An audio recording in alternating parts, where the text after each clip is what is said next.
Question, the member from Halton. Thank you, Mr. Speaker. My question is for the Minister of Economic Development. The summer has not been kind to Ontario, sir. In Willowdale, there were 2,000 jobs lost. In Welland, there were over 1,000 jobs lost. St. Thomas, over 1,000 jobs lost. Oshawa, over 1,000 jobs lost. Oxford, 800. Oakville, 500. Guelph, 800. Apparently the plant's working in Guelph. The list goes on. Over 21,000 net jobs lost in the manufacturing sector in Ontario in the last 3 months. And where was the McGuinty government? They were missing in action. Workers who once held great full-time positions now work 2 or 3 part-time jobs while others don't work at all. And economists say that the future is looking worse. The short-sighted policies of your predecessor failed.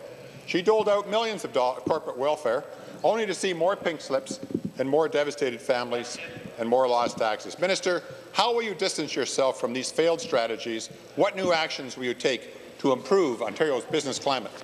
Minister of Economic Development. Well, I appreciate the member's question, especially because he very transparently put his finger right on it.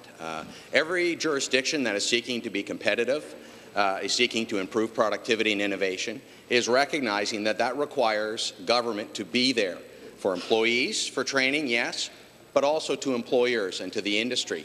That assistance to employers is what the member refers to as corporate welfare. Yeah. And in this global economy where businesses are considering whether to stay or move here to the province of Ontario, they look at what the costs are going to be, what the climate's going to be, and whether or not the government is there to provide investments in capital, for instance, that will allow them to be more productive and innovative.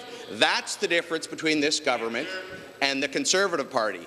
They would do nothing for those businesses. This government, in fact, is stepping forward to provide assistance to retain. Thank you. Supplementary.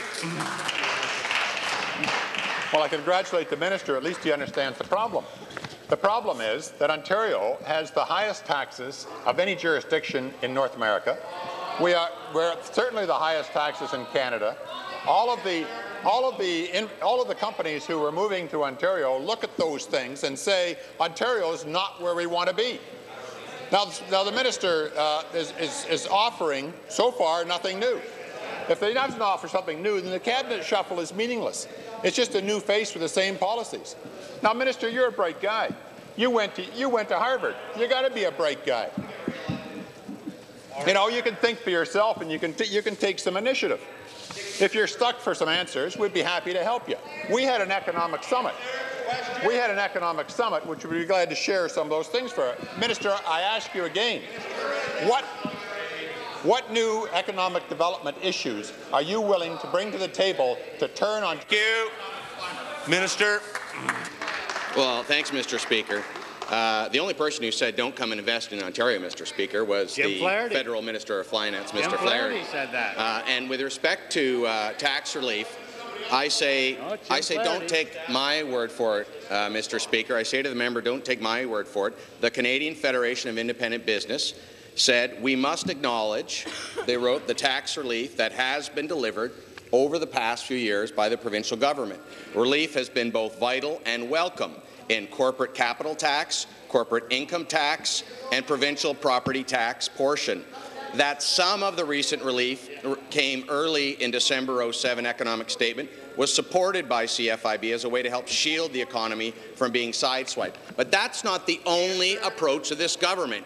It is, yes, strategic tax relief, but it is also strategic investments for the workers and for the businesses to create jobs. We were doing that, and we are doing. Thank you, Minister.